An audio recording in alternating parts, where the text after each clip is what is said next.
The text message arrived at about 10 o'clock. 3 little words that could mean so much. It said, "I need help."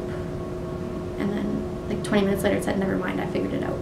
By the time Shelby Hanatic got the text message on her phone asking for help, it was too late. Her classmate, Mekayla Bali, was already missing. That was on April 12, 2016, the last time anyone saw her.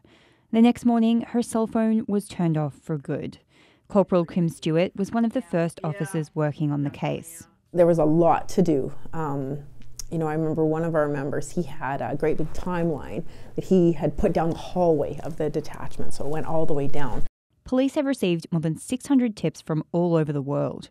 The RCMP Historical Case Unit says it investigates all of them. When her cell phone stops working and the last time she's seen by her friends is basically the last contact we have of her with anyone.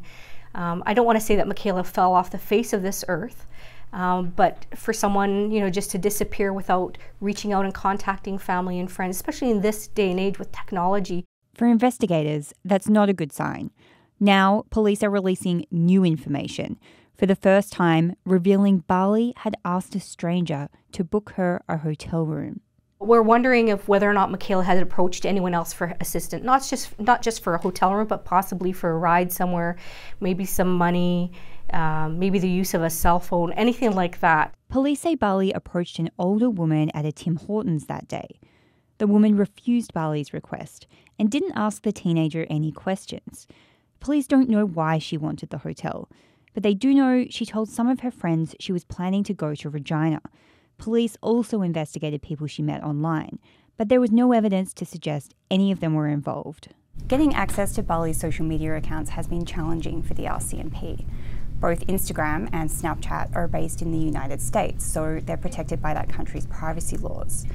Getting access to that took 10 months for the RCMP, and when they did get that information, there were thousands of pages of it. Sifting through that is a challenge in itself, and we have assistance units that are helping us that are doing that. Police say there's no evidence to develop any theories about what happened to Bali. For her friends and family, that's the hardest part. It's a hard feeling, not knowing whether she's alive or not. I've got Snapchat on my phone. She had Snapchat too. And I've sent her messages through Snapchat, and she's opened them. Don't know if it's her or not.